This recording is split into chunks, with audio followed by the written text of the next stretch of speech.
اس video میں ہم جانیں گے connection between words and their use کے متعلق، یعنی ایک لفظ کا جو ایک خاص مطلب ہوتا ہے اس کے لحاظ سے اس کو مختلف طریقے سے استعمال کیا جا سکتا ہے۔ اگزامپل کی مدد سے سمجھتے ہیں، جیسے کہ یہ لفظ ہے کوزی۔ اب کوزی لفظ جو ہے اس کا مطلب ہے نرم گرم۔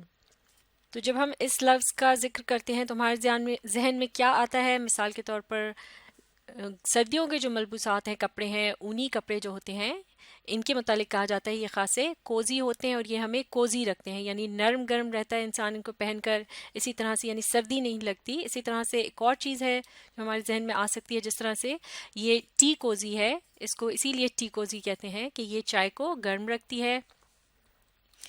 پھر اس کے علاوہ اگر ہم بات کریں کوئلٹ، کمبل وغیرہ، اس طرح کی جو چیزیں ہوتی ہیں جو سردیوں میں گرم رکھنے کے کام آتی ہیں، ان کو بھی ہم کہہ سکتے ہیں ان کے متعلق، یعنی یہ مختلف مٹیریلز ہیں یا تھنگز آپ کہہ سکتے ہیں جن کے لیے ہم کہہ سکتے ہیں کہ کوزی کہلائی جاتی ہیں، کہ جیسے یہ کوزی کوئلٹ ہے رضائی کے متعلق ہم کہہ سکتے ہیں، جس میں یہ بلی کڈل اپ ہوئی ہوئی ہے، اس تصویر میں ہم دیکھ سکتے ہیں۔ تو یعنی کلوتھس کے متعلق یا مختلف یہ جو ایوری ڈے تھنگز ہم کہہ سکتے ہیں استعمال کی چیزیں ہوتی ہیں وہ، اور پھر اس کے علاوہ مختلف مٹیریلز جیسے کہ ابھی ہم نے کوئلٹ کی بات کی۔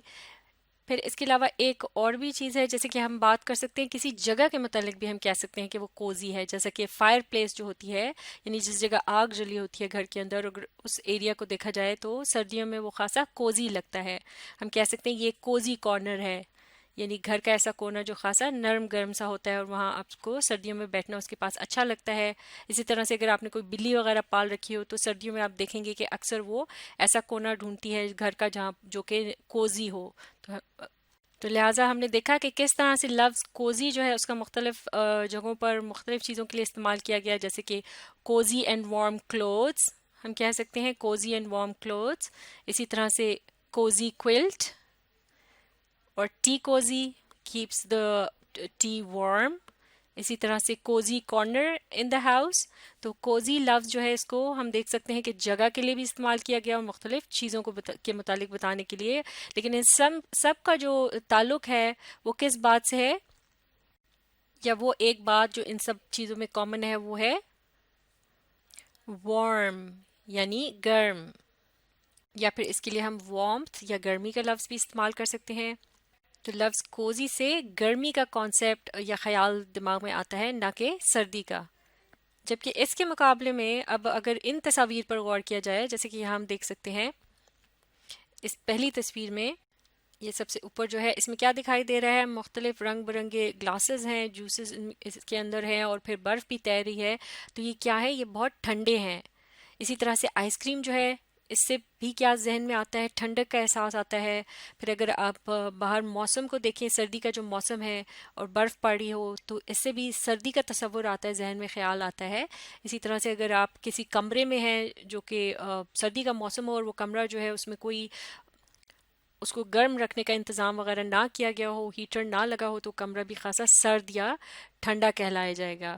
تو اس طرح سے کیا لفظ ہے جو کہ اس پورے کانسیپٹ سے کو ریلیٹ کرتا ہے، ان سب چیزوں کے ساتھ وہ فٹ آ سکتا ہے، جیسے کہ ہم کہہ سکتے ہیں the juice is، ہم کہہ سکتے ہیں the juice is chilled۔ یہی بات آئس کریم کے متعلق بھی کہی جا سکتی ہے، چلڈ آئس کریم۔ اسی طرح سے اگر موسم کی بات کی جائے تو ہم کہہ سکتے ہیں weather out side is quite چلی، تو اس کے لیے ہم ورڈ چلی استعمال کریں گے۔ اسی طرح سے اگر کوئی کمرہ ہے جو کہ بہت ٹھنڈا ہو رہا ہے، اس کے لیے ہم کہیں گے the room is chilled، یا پھر یوں بھی کہہ سکتے ہیں it is quite chilly in here، یعنی اس کمرے میں کافی ٹھنڈک ہے، یعنی بہت سرد ہو رہا ہے، ٹھنڈا ہو رہا ہے۔ تو یہ دو الفاظ جو ہیں چلی یا چلڈ، ان کا استعمال کیا جا سکتا ہے۔ یعنی چلی یا چلڈ کے لفظ سے آپ کے ذہن میں کیا تصور آتا ہے، کیا خیال آتا ہے؟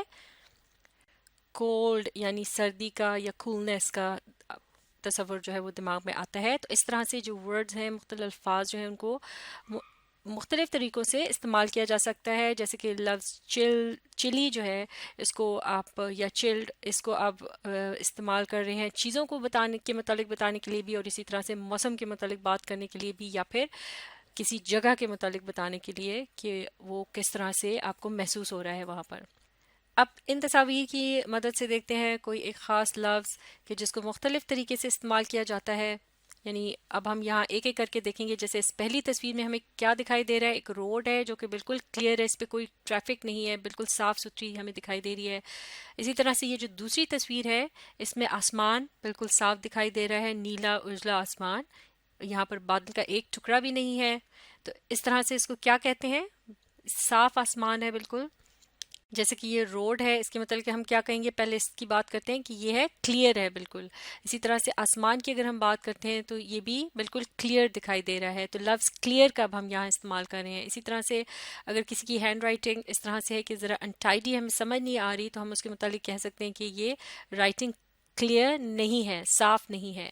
اب اگر کمرہ انٹائڈی ہو، یعنی چیزیں الٹ پلٹ اس میں اس طرح بکھری پڑی ہوں، اور پھر آپ اس کو جب صاف کر لیتے ہیں تو ہم کہہ سکتے ہیں the room is clear now. تو اس طرح سے لفظ کلیئر جو ہے اس کو بھی ہم مختلف طرح سے استعمال کر سکتے ہیں.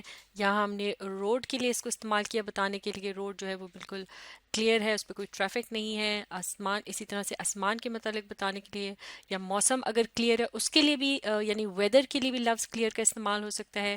the weather is clear today، اس کا مطلب ہے کہ دھوپ نکلی ہوئی ہے اور آسمان صاف ہے. اگر روم کے متعلق کہیں the room is clean and clear، یعنی تمام چیزوں کو جگہ پہ رکھ دیا گیا ہے، اب جو کمرہ ہے وہ بالکل نیٹ اینڈ ٹائڈی ہے، صاف ستھرا دکھائی دے رہا ہے.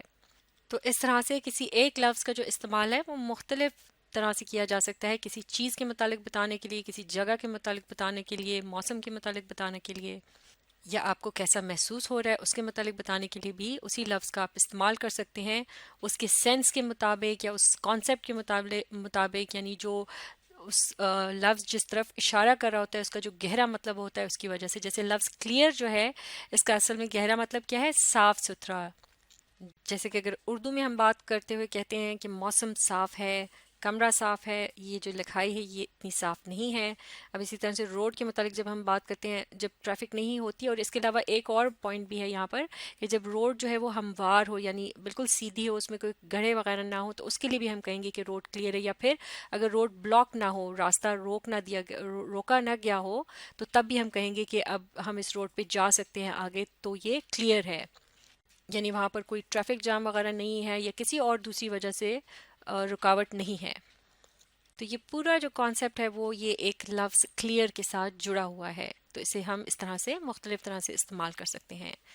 تو یہ تھا connection between words and their uses. اس کو اچھی طرح سے سمجھنے کے لیے آپ اس ویڈیو کو ری پلے کیجیے اور اس کے ساتھ ساتھ پڑھنے، سمجھنے اور لکھ کر پریکٹس کرنے کی کوشش جاری رکھیے.